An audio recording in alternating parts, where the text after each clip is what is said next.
Woman discovers hidden room in her old house. Later she realizes something shocking. Emma Carter stood on the cracked sidewalk, keys dangling from her trembling fingers as she stared up at her new home. The Victorian house loomed against the pewter sky, its weathered facade a patchwork of faded blue paint and dark shutters. A gust of autumn wind rustled the overgrown garden, sending dead leaves skittering across the porch like tiny, frightened animals. "Well," she whispered to herself, "this is it." 3 months after finalizing her divorce from David, Emma had used almost every penny of her settlement to purchase this old house in the sleepy town of Millfield. Her friends thought she was crazy. Why move to a place where she knew no one? Why not stay in Boston, surrounded by familiar faces and sympathetic smiles? But those smiles had begun to feel like grimaces of pity, and Emma couldn't bear it anymore. She needed somewhere new. Somewhere without memories. The real estate agent had called it a handyman's dream, a polite way of saying it needed work. But beneath the dust and neglect, Emma had seen something in the house that resonated with her. Perhaps they were both a little broken, both in need of restoration. The front door groaned as she pushed it open, as if the house itself was sighing with relief at finally having an occupant. The entrance hall was dim, illuminated only by what little daylight filtered through the stained glass window above the door.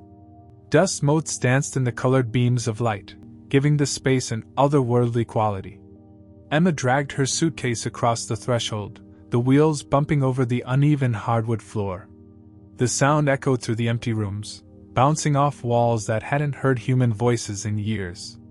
She flicked a light switch, and a crystal chandelier sputtered to life overhead, casting fractured light across the peeling wallpaper. "Home sweet home," she murmured. The moving truck wouldn't arrive until tomorrow, so Emma spent that first evening exploring her new kingdom. She wandered from room to room, mentally cataloging repairs and imagining how each space would look once she had finished with it. The kitchen needed the most work, yellow linoleum curling at the edges, cabinets hanging crookedly from their hinges, but it had potential. Everything had potential if you looked hard enough. That night, she slept on an air mattress in what would become her bedroom, listening to the unfamiliar creaks and groans of the old house settling. The sounds didn't frighten her. They were simply the house's way of getting to know her, she decided. Like an old dog circling before it lies down, testing the comfort of its new bed. Morning brought a flurry of activity as the moving truck arrived, and burly men in uniform carried her possessions inside. Emma directed traffic, pointing to where each piece of furniture should go, feeling a growing sense of ownership as the empty spaces filled with her things. By evening, most of the boxes had been unpacked, and Emma collapsed onto her couch with a glass of red wine, surveying her handiwork. The house was beginning to feel like hers, the strangeness fading as familiar objects claimed their territory. The study was the last room Emma tackled. It was smaller than the others, with built-in bookshelves lining one wall and a bay window overlooking the backyard. She had decided it would be her workspace, a place to focus on the freelance graphic design jobs that paid her bills. The movers had placed her desk against the bookshelf wall, but as Emma arranged her computer and art supplies, she realized the placement blocked the natural light. Frustrated, she pushed against the desk, intending to move it beneath the window, but it wouldn't budge. Something was blocking it. Emma crouched down, peering behind the desk. The bottom of the bookshelf extended slightly, creating a lip that prevented the desk from sliding. As she examined it more closely, she noticed something odd, a thin gap between the bookshelf and the wall, barely visible unless you were looking for it. Curiosity piqued, Emma pushed against the bookshelf. To her surprise, it moved slightly, revealing more of the gap. Her heart quickened. Could it be a secret door? Houses this old often had hidden passages or rooms that had been sealed off during renovations. Excitement building, Emma cleared off the bookshelf, removing the few books and decorative items she had already placed there. Then, with her shoulder against the wood, she pushed harder. The bookshelf swung away from the wall like a door, revealing a rectangular opening about 7 feet tall. Behind it was another door, this one made of dark, weathered wood with an ornate brass knob. It was locked, the keyhole black and uninviting. Emma ran her fingers over the wood, feeling the grain beneath her fingertips. Something about the door made her uneasy, though she couldn't explain why. It was just a door, probably leading to a closet or storage space that had been forgotten over time. Yet as she stood there, staring at it, a chill crept up her spine. The air around the door felt different, colder, heavier somehow. Emma shook her head, dismissing the thought. It was just her imagination, fueled by the strangeness of being in a new place. She would need to find a key, or perhaps call a locksmith. For now, though, she had more pressing matters to attend to. Emma swung the bookshelf back into place, concealing the door once more. She would deal with it tomorrow. That night, as Emma drifted on the edge of sleep, a sound pulled her back to consciousness. Footsteps, light and quick, seemed to pace behind the wall of her bedroom. Then came the whispers, so faint she might have imagined them, like the rustle of dried leaves blown across pavement. Emma sat up, suddenly wide awake. The sound stopped immediately. "Hello?" she called, feeling foolish even as the word left her lips. There was no one else in the house. It had to be the pipes, or perhaps small animals in the walls. Old houses made all kinds of noises. Settling back down, Emma pulled the covers up to her chin, telling herself there was nothing to fear. But sleep eluded her for hours, and when it finally came, her dreams were filled with locked doors and children's voices calling her name from somewhere she couldn't reach. Morning light banished the unease of the night before. Emma laughed at herself as she made coffee, remembering how frightened she had been by a few strange noises. Of course, an old house would creak and groan. She had known that when she bought it. Still, as she worked in the study that day, arranging her desk beneath the window as originally planned, her eyes kept drifting to the bookshelf. The hidden door beckoned to her, a mystery waiting to be solved. And Emma had always been terrible at resisting mysteries. 2 days passed, but Emma couldn't shake the hidden door from her thoughts. It tugged at her consciousness like an unfinished sentence, demanding resolution. The mysterious footsteps hadn't returned, but twice she'd awakened in the night, convinced she'd heard a child's laughter echoing from somewhere inside the walls. On the third morning, Emma found herself standing before the bookshelf with a determined expression. She'd searched every drawer in the house for a key that might fit the lock, but had come up empty-handed. Today, she wouldn't be deterred by a mere locked door. "Time to see what you're hiding," she muttered, retrieving her toolbox from the basement. The screwdriver slid between the door and jamb with surprising ease. Emma applied pressure carefully, mindful of damaging the wood. When the lock finally gave way with a brittle snap, she felt a moment of guilt for breaking into a space that had been deliberately sealed. But curiosity quickly overpowered her hesitation. The door swung inward with a low, mournful creak. Darkness greeted her, a thick, almost tangible blackness that seemed to push back against the light from the study. Emma fumbled for her phone and activated the flashlight. The beam cut through the gloom, revealing what appeared to be a perfectly preserved child's bedroom, frozen in time. Emma stepped across the threshold, her breath catching in her throat. Dust particles swirled in the light, disturbed for the first time in decades. Yet strangely, the layer of dust wasn't as thick as she would have expected for a room sealed for so long. A twin bed with a faded pink quilt occupied one corner, a porcelain doll with vacant eyes positioned neatly against the pillow. Across from it stood a wooden dresser, its surface cluttered with hairbrushes, ribbons, and small trinkets. A Victorian dollhouse dominated another corner, its miniature furniture arranged with meticulous care. But what caught Emma's attention most was the rocking chair beside the window, a window that shouldn't exist, given the room's location within the house. From the outside, there was no indication of this space. It should have been impossible. Yet here was a window, with tattered lace curtains that stirred slightly, despite the absence of any breeze. The air felt different here, heavier, charged with something Emma couldn't name. And beneath the dust and stillness hung the faint scent of lavender, as if someone had sprayed perfume just moments before she entered. "Hello?" Emma called out, her voice sounding strangely muffled. "Is anyone here?" Silence answered her, but it felt like a deliberate silence, the kind that falls when someone is holding their breath, waiting to be discovered.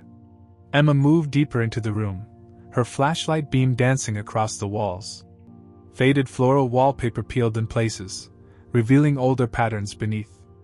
Children's drawings were pinned haphazardly around a small desk, most yellowed with age. Emma leaned closer to examine one, a crude crayon drawing of a little girl standing beside a tall, severe-looking woman dressed in black. On the desk sat a leather-bound book with frayed edges. Emma picked it up carefully, blowing dust from its cover. Gold letters spelled out "Diary" in elegant script. Her fingers trembled slightly as she opened it to the first page. "Property of Lillian Blackwood," read a childish scrawl.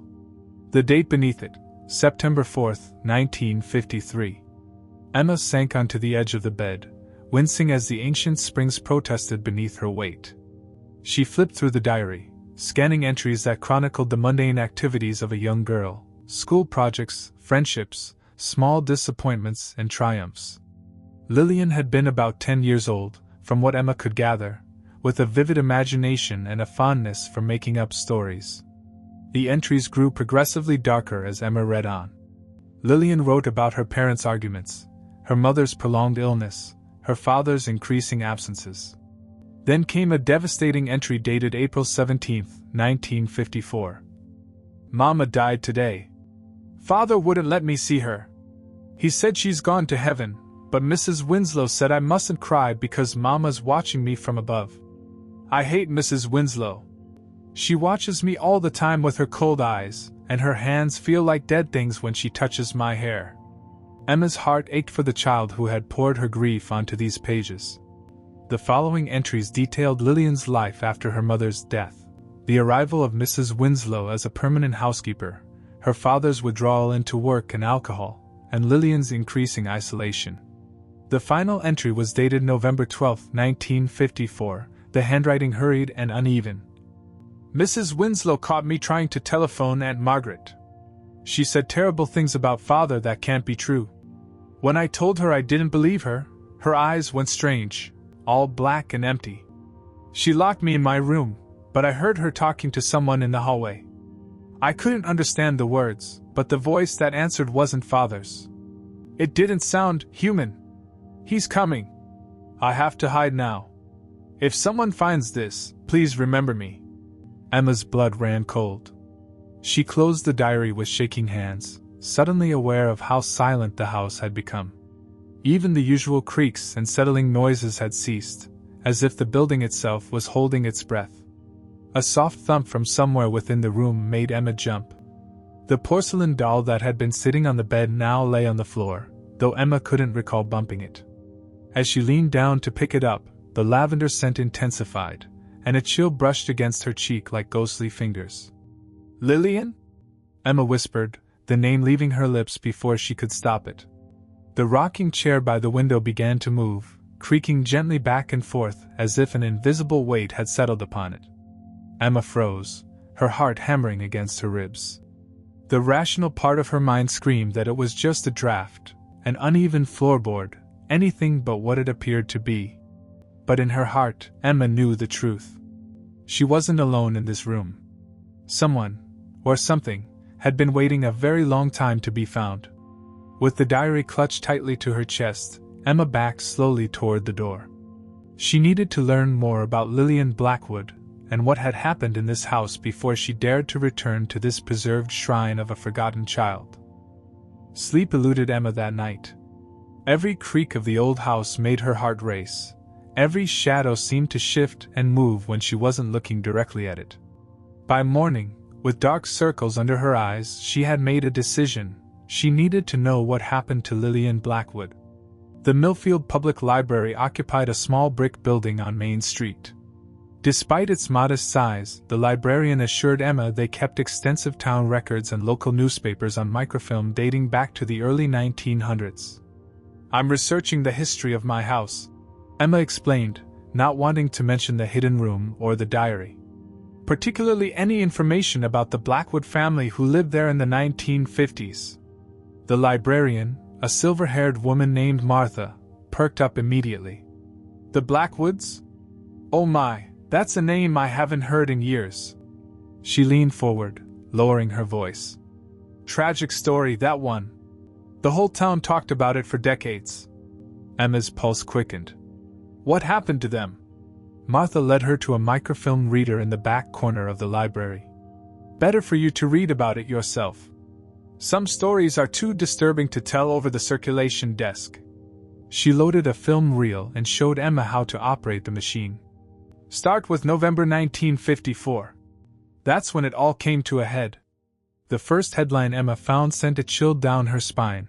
The article detailed how Robert Blackwood had been found hanging in his attic 3 weeks after his 10-year-old daughter Lillian vanished without a trace. Emma scrolled through more articles. Police had conducted extensive searches of the woods surrounding Millfield. Volunteers had dragged the local pond. No sign of Lillian was ever found. Eventually, most assumed she had been taken by a drifter passing through town, though no suspects were ever identified. One small article caught Emma's attention. Blackwood housekeeper questioned, released. It mentioned that Mrs. Eleanor Winslow, employed by the family after Mrs. Blackwood's death from tuberculosis, had been briefly detained for questioning but released due to lack of evidence. The article noted she left town shortly afterward. Emma printed several pages and continued searching, finding only brief mentions of the case in anniversary articles over the years. The mystery of Lillian Blackwood had never been solved. Find what you were looking for? Martha asked when Emma finally emerged from the microfilm room 3 hours later. Some of it, Emma replied. Do you know if anyone in town might remember the case personally? Someone who was around when it happened? Martha thought for a moment. Dr. Harold Pierce might. He was just starting his medical practice back then. Must be in his 90s now, but sharp as a tack. Lives in that big white house on Elm Street. Emma thanked her and left, the printouts tucked safely in her bag alongside Lillian's diary. Dr. Pierce's house was immaculately maintained, with trim hedges and freshly painted shutters. Emma hesitated before ringing the doorbell, suddenly aware of how strange her story would sound. A caretaker answered, eyeing Emma suspiciously until she explained she was researching local history. The woman led her to a sunroom where an elderly man sat in a wheelchair, gazing out at the garden. Dr. Pierce? This young lady would like to ask you about the Blackwood case. The old man turned slowly, rheumy eyes focusing on Emma. Blackwood? Now that's a ghost I haven't spoken of in a long time. He gestured to a chair. Sit, please. Why are you digging up that particular skeleton? Emma explained about buying the house, discovering the hidden room, and finding Lillian's diary. She omitted the supernatural occurrences, not wanting to seem irrational. Dr. Pierce listened intently, nodding occasionally. When she finished, he sighed deeply. I was called to that house the night Robert Blackwood died. Not that there was anything I could do, he'd been dead for hours. But I saw things that night, things I've never told anyone. He leaned forward, lowering his voice. The room, Lillian's room, was locked from the outside. Robert had sealed it up entirely, plastered over. When the police broke in, everything was exactly as she'd left it. But there was no sign of the girl. He paused. Except, there was a handprint on the window. A child's handprint, pressed against the glass from the inside. Emma's mouth went dry. But that's impossible. If the room was sealed. Exactly. Dr. Pierce's eyes held hers. The official report said Robert finished his daughter, hid her body somewhere, then sealed up her room in grief or guilt before taking his own life. But I never believed it. What about Mrs. Winslow? Emma asked. A shadow crossed the old doctor's face. Eleanor Winslow was strange. Something about her always made my skin crawl. The children in town were terrified of her. There were rumors. He stopped abruptly. Rumors aren't evidence. But I'll tell you this. When they questioned her about Lillian, she said something that stuck with me all these years. She said, some children are born with darkness in them. I did what had to be done. Emma shivered. Do you think she hurt Lillian? I think, Dr. Pierce said carefully, that you should leave that room alone. Sell the house if you can. Some mysteries aren't meant to be solved. Emma thanked him and left, more unsettled than before. As she drove home, The sky darkened with approaching rain, matching her mood. That night, Emma awoke to the sound of her computer starting up in the study. Heart pounding, she crept down the hallway. The screen glowed in the darkness, illuminating the bookshelf that concealed Lillian's room. As Emma watched, a document opened and text appeared, typing itself across the blank page. "Help me." Emma stumbled backward, knocking into a side table. A vase crashed to the floor. When she looked back at the screen, it was blank. Over the next 3 days, the incidents escalated. Books flew off shelves when Emma passed. Water turned ice-cold mid-shower. Her keys disappeared, only to be found arranged in a perfect circle on Lillian's bed. And always, she heard the whispers. Sometimes just unintelligible murmurs, but occasionally clear words. "Find me. Remember. Below." Emma knew she should be terrified, should run from this house and never look back. But beneath her fear lay a growing determination. Lillian had been waiting 60 years for someone to hear her cries. Emma wouldn't abandon her now. Emma spent the entire next day in Lillian's room, searching for any clues she might have missed. She examined every inch of wallpaper for hidden messages, checked inside the dollhouse for secret compartments, and even lifted the mattress to look underneath. Nothing. Exhausted, she sank onto the floor, leaning against the bed frame. "I'm trying, Lillian," she whispered to the empty room. "Tell me what you want me to find." As if in response, the porcelain doll toppled from the bed, landing with a thud beside Emma's left hand. When she picked it up, she noticed something odd. A small section of floorboard nearby looked slightly different from the rest, the wood grain not quite matching. Emma ran her fingers along the edges and felt a slight indentation. Using a letter opener from the desk, she pried at the board until it lifted, revealing a small hollow space beneath. Inside lay a brass key, tarnished green with age, and a faded photograph of a young girl, presumably Lillian, standing beside a stern-faced woman in a high-necked black dress. Even in the grainy black and white image, there was something unsettling about the woman's eyes. "Mrs. Winslow," Emma murmured, recognizing the housekeeper from Lillian's descriptions. The woman's hand rested heavily on Lillian's shoulder, her fingers digging visibly into the fabric of the girl's dress. Lillian's smile looked forced, her eyes wide with what might have been fear. Emma pocketed the key and photo, then headed to the attic. She hadn't fully explored it yet. The stairs were steep, the space dusty and cluttered with forgotten junk from previous owners. But something told her that's where the key would fit.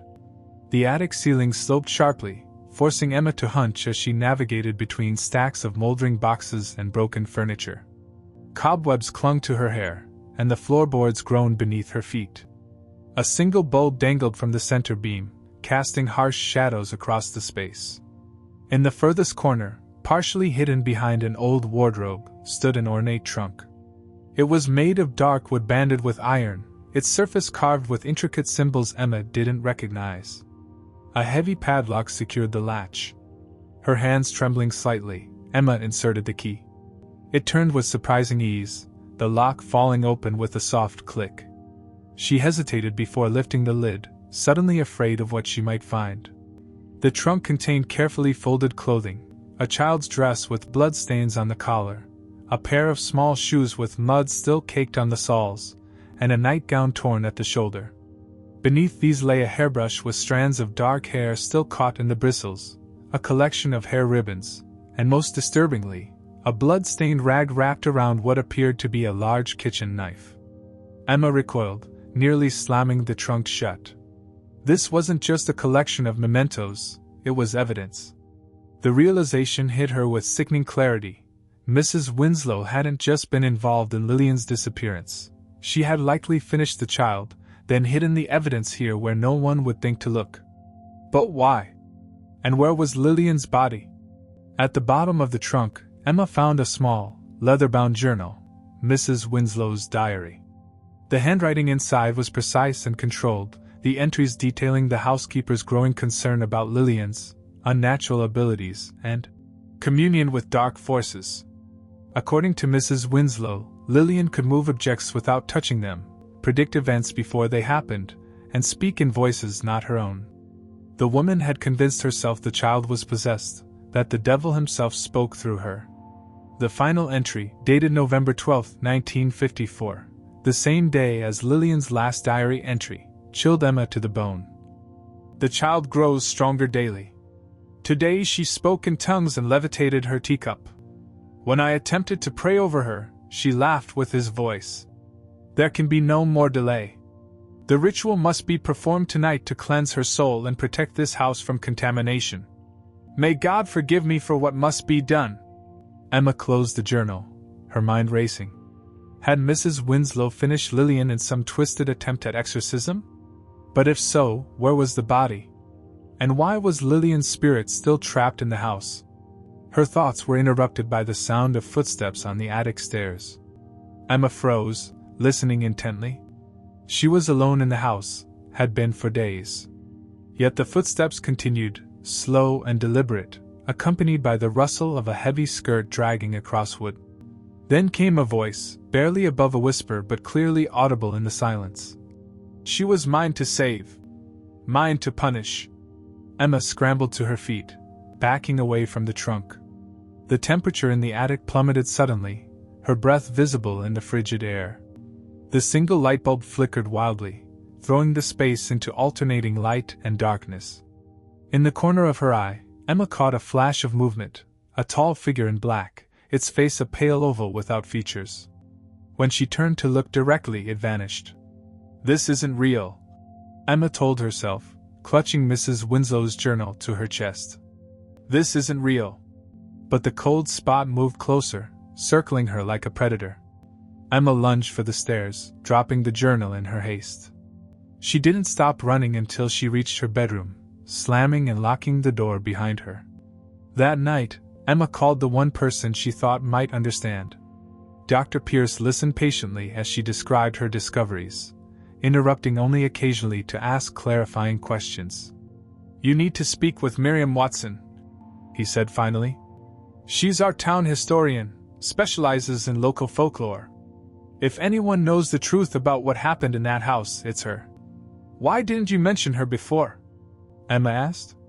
There was a long pause. Because Miriam has her own theories about that house, theories I've always dismissed as superstition. But given what you've described, he sighed heavily. Just be careful, Ms. Carter. Some truths are dangerous. Some secrets are buried for good reason. Miriam Watson lived in a cottage on the outskirts of town, surrounded by herb gardens and wind chimes that tinkled eerily in the breeze. The elderly woman who answered Emma's knock had keen eyes that seemed to see right through her. You're the one who bought the Blackwood house, Miriam said before Emma could introduce herself. It wasn't a question. I've been expecting you. Inside, the cottage smelled of dried flowers and old books. Miriam settled into a worn armchair and gestured for Emma to sit opposite her. Dr. Pierce called ahead, she explained, noting Emma's surprised expression. Said you'd found things in the house? Disturbing things.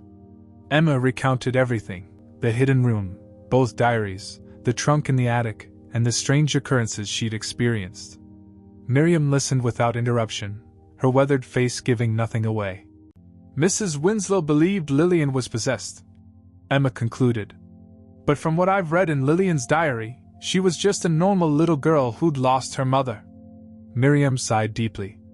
Eleanor Winslow was many things, but she wasn't entirely wrong. She rose and retrieved an old photograph album from a bookshelf. The Blackwoods weren't just any family. They had a history in this town going back generations, and not all of it pleasant. She opened the album to reveal newspaper clippings and photographs dating back to the early 1900s. One headline caught Emma's eye. Blackwood wife commits suicide amid rumors of witchcraft. Lillian's grandmother, Miriam explained. And her great-grandmother before her was run out of town for similar accusations. The women in that family have always had certain abilities. Some called it witchcraft. Others a gift. You're saying Lillian really could move things with her mind? That she was actually special, Miriam interrupted firmly. Different, perhaps, but not evil. Never evil. Mrs. Winslow was blinded by superstition and fear.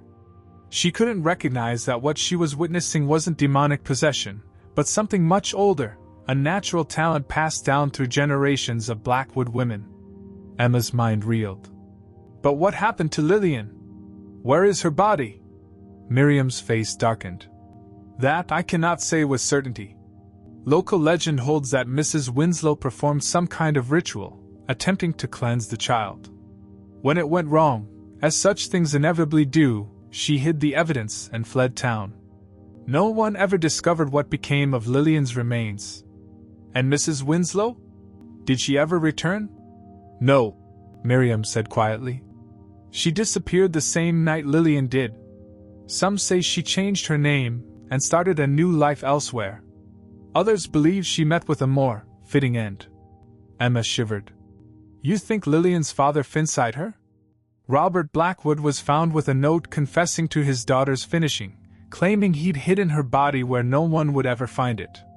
But those who knew him well doubted he'd written it. The handwriting wasn't quite right, you see. Miriam closed the album and fixed Emma with an intense stare. You should leave that house, Ms. Carter. Lillian's spirit has been trapped there for decades, unable to move on. And she may not be alone. Some entities feed on such tragedy, growing stronger with each passing year. I can't leave, Emma replied, surprising herself with the conviction in her voice. Not until I help her find peace. Miriam studied her for a long moment. Then be careful. The boundary between our world and the next is thinnest at midnight. If you truly wish to help Lillian, that's when you must try to reach her. But remember, opening that door may allow others through as well. Emma left with more questions than answers, her mind churning with everything she'd learned. Back at the house, an oppressive silence greeted her. No creaking floorboards, no mysterious whispers, just dead, heavy quiet. Even the usual sounds of the old house settling were absent, as if the building itself was holding its breath. She spent the evening researching rituals associated with exorcism and child sacrifice, her stomach turning at some of the descriptions she found.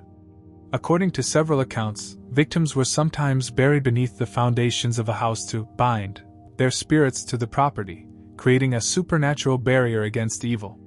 Could Lillian's body be somewhere inside the very walls of the house?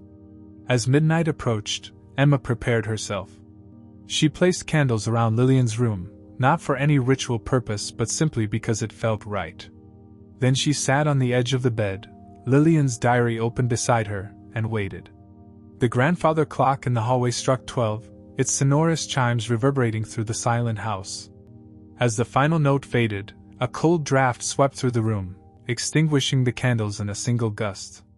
And then came the knocking, not from the hallway door, but from within the wall behind the closet. 3 sharp raps, followed by silence, then 3 more. Again and again, growing more insistent. Emma's heart hammered against her ribs. Lillian? She called, her voice barely above a whisper. Is that you? The knocking stopped abruptly. Then the closet door swung open of its own accord, the hinges screaming in protest. With trembling hands, Emma reached for her phone and switched on the flashlight. The beam illuminated the empty closet, except it wasn't empty anymore. The back wall had receded, revealing a dark, narrow passage that hadn't been there before. A child's voice echoed from the darkness. Please find me. Emma glanced down at Lillian's diary, intending to grab it before entering the passage.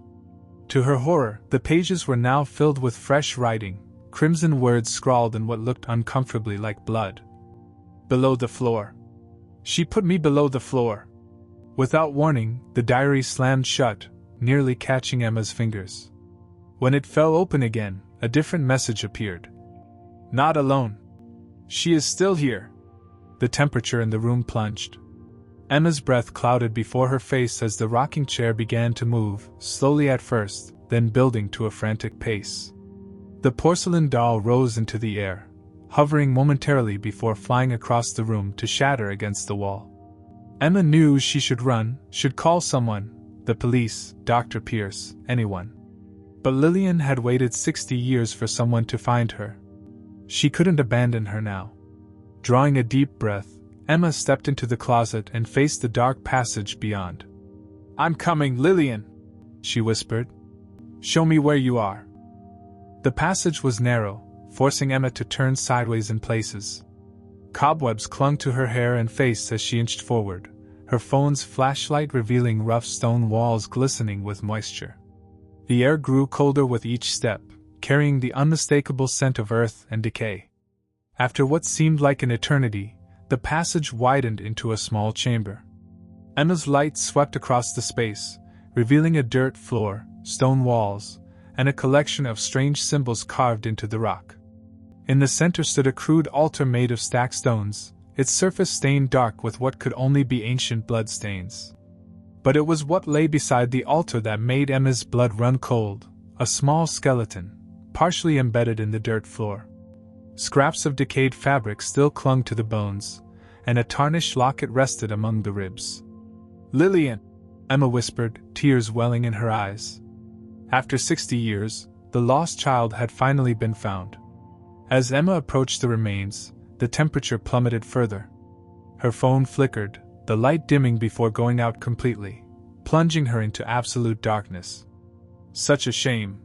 Came a voice from behind her, a woman's voice, crisp and cold as winter frost. You were doing so well in your new home. I had hoped you wouldn't be as troublesome as the others. Emma whirled around. In the darkness, she could just make out a tall figure blocking the passage, a woman in a high-necked black dress, her face a pale blur in the gloom. Mrs. Winslow, Emma breathed. The figure drifted closer. The child was tainted, born with the devil's mark upon her soul. I tried to save her, to cleanse her, but the evil was too deeply rooted. The spectral form gestured toward the symbols carved into the walls. This chamber was built by the first Blackwood settlers, those who understood the true nature of the forces surrounding us. They used it to contain what should never be released. You finished a child, Emma said, anger cutting through her fear. You finished Lillian because you were afraid of what you didn't understand. A cold laugh echoed through the chamber. Understand? I understood all too well. The women in that family had been consorting with dark powers for generations. Lillian was the strongest yet, a vessel being prepared for something ancient and terrible. The ghost moved toward the altar. I did what was necessary to protect this town. This world. You're insane, Emma said, backing away. Lillian was just a little girl with unusual abilities. She spoke in tongues no human should know, Mrs. Winslow hissed. Predicted deaths before they occurred. Moved objects with her mind. Those aren't mere abilities, Ms. Carter. They're signs of something unholy. A small, bright light suddenly appeared between them, a glowing orb that pulsed gently in the darkness. It hovered momentarily before expanding, taking the translucent form of a young girl in a pinafore dress. You lied, Lillian's spirit said, her voice echoing strangely. You told Father I had run away. You made him believe he'd done something terrible.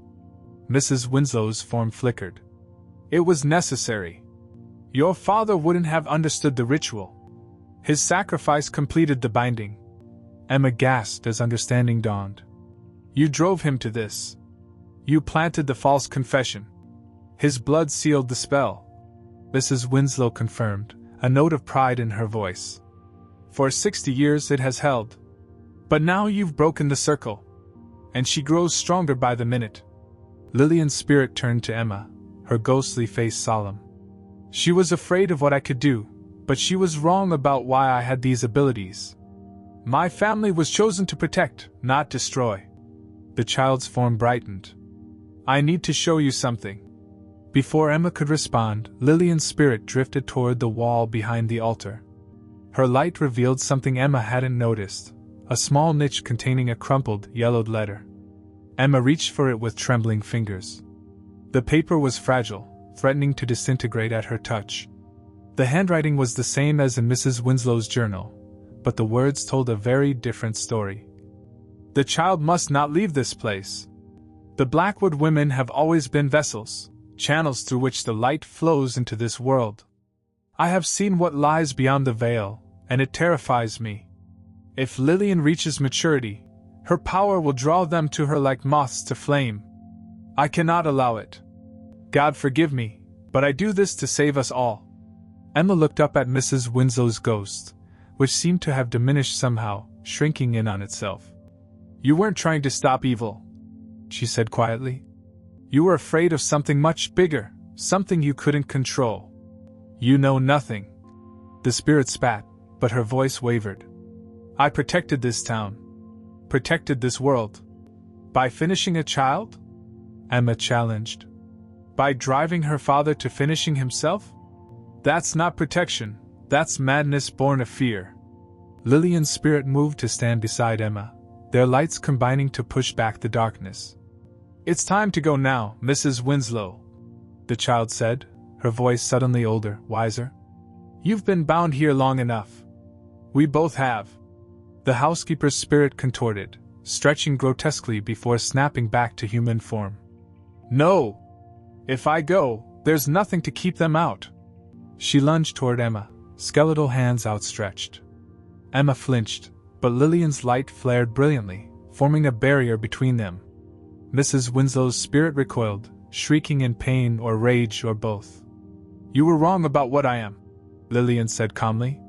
I wasn't meant to bring darkness. I was born to fight it. The chamber trembled, dust raining from the ceiling as the two spirits faced each other, one dark and withering, one bright and growing stronger by the second. Emma felt a surge of certainty.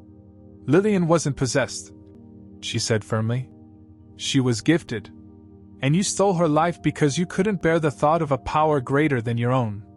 Mrs. Winslow's form flickered violently, like a candle in a windstorm. With a final, piercing wail, she dissolved into the darkness. Lillian turned to Emma, her light gentle once more. Thank you for finding me. For remembering me. She gestured toward her remains. Take me home now. Please.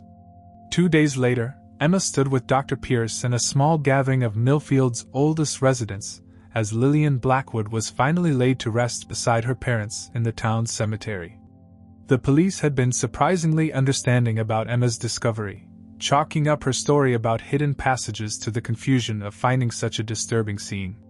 That night, Emma sat alone in her study, staring at the bookshelf that no longer concealed a hidden door. The house felt different, lighter somehow, as if a great weight had been lifted. She could still feel a presence, but it wasn't frightening anymore. It felt protective. Thank you? Came a whisper, so faint Emma almost missed it.